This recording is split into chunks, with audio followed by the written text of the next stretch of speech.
Assalamualaikum warahmatullahi wabarakatuh. Bismillahirrahmanirrahim.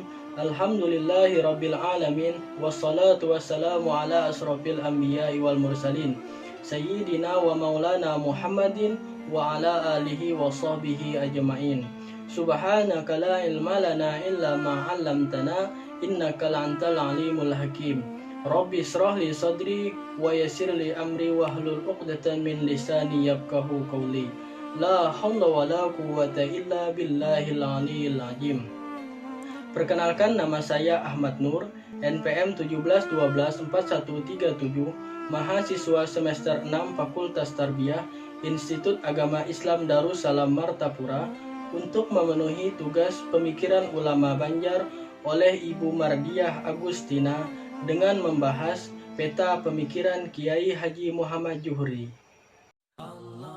Kiai Haji Muhammad Juhri lahir di Desa Tangsawa, pedalaman Amuntai, pada hari Jumat 15 Mei 1925 Masehi atau bertepatan dengan tanggal 21 Syawal 1343 Hijriah.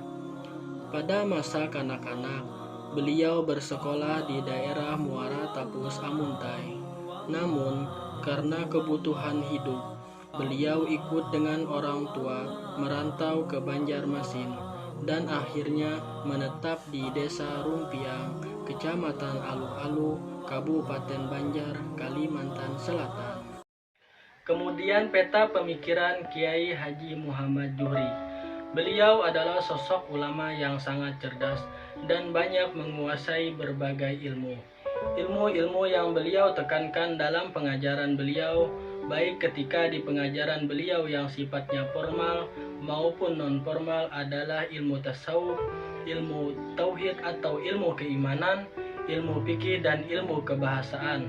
Selain itu, beliau juga sangat piawai dalam ilmu Al-Quran, serta beliau sangat gemar dalam mempelajari ilmu filosofi alam dan kehidupan manusia, sehingga beliau sangat peka dalam masalah sosial, budaya, serta pendidikan. Dalam pelajaran tasawuf, beliau sangat menekankan kepada masyarakat tentang keikhlasan, kesungguhan, dan kesabaran. Selanjutnya, karya pemikiran Kiai Haji Muhammad Juhri dalam bidang fikih. Di sini saya tidak ada menemukan karya pemikiran beliau, baik itu berupa buku, kitab, maupun video. Namun berdasarkan informasi yang saya dapatkan, beliau membangun dan memperluas sebuah pondok pesantren yang bernama Ponpes Abnaul Amin.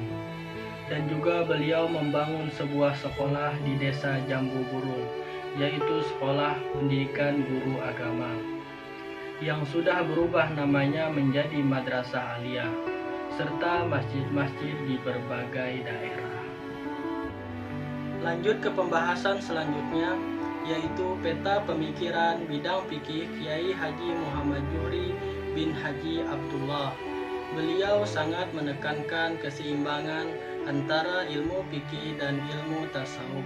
Beliau juga sangat menentang keras terhadap orang yang tidak sholat, dengan alasan sudah mendalami ilmu tasawuf dan ilmu tarekat, karena beliau berpendapat bahwa jalan atau fondasi untuk mendekatkan diri kepada Allah Subhanahu wa Ta'ala dengan ibadah fikih, yaitu salah satunya dengan melakukan ibadah sholat.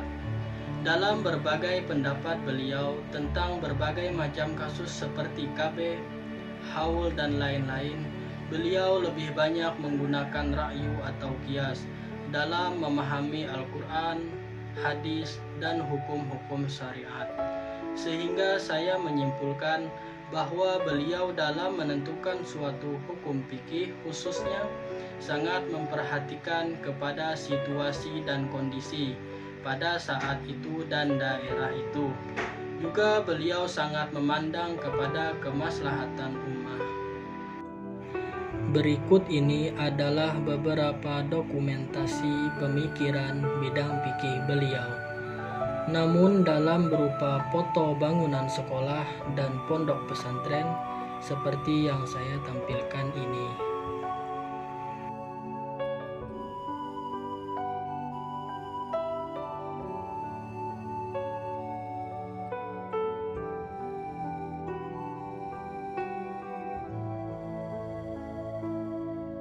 Dan yang terakhir, perbandingan pemikiran Kiai Haji Muhammad Zuhri dengan 4 mazhab dan Syekh Muhammad Arsyad yang membahas Izalatun Najasa.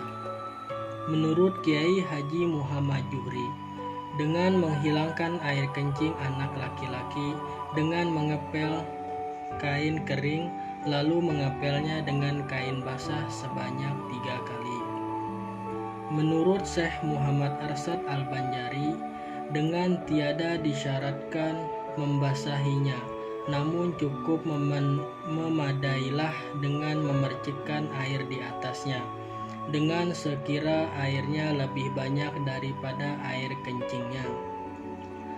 Menurut Imam Syafi'i, dengan cukup memercikkan air pada air kencing anak laki-laki yang belum makan apa-apa kecuali air susu ibunya. Menurut Imam Hanafi, disyaratkan membasuh air kencing anak laki-laki. Menurut Imam Malik, dengan air kencing anak laki-laki disyaratkan harus dibasuh. Menurut Imam Hambali, cukup memercikkan air pada air kencing anak laki-laki yang belum makan apa-apa kecuali air susu ibunya. Mungkin itu saja yang dapat saya sampaikan. Mohon maaf apabila dalam penyampaian informasi masih kurang jelas dan terdapat kesalahan maupun kekurangan di dalamnya. Wallahul muwaffiq ila aqwamit thoriq. Wassalamualaikum warahmatullahi wabarakatuh. Jangan lupa like, comment, and subscribe.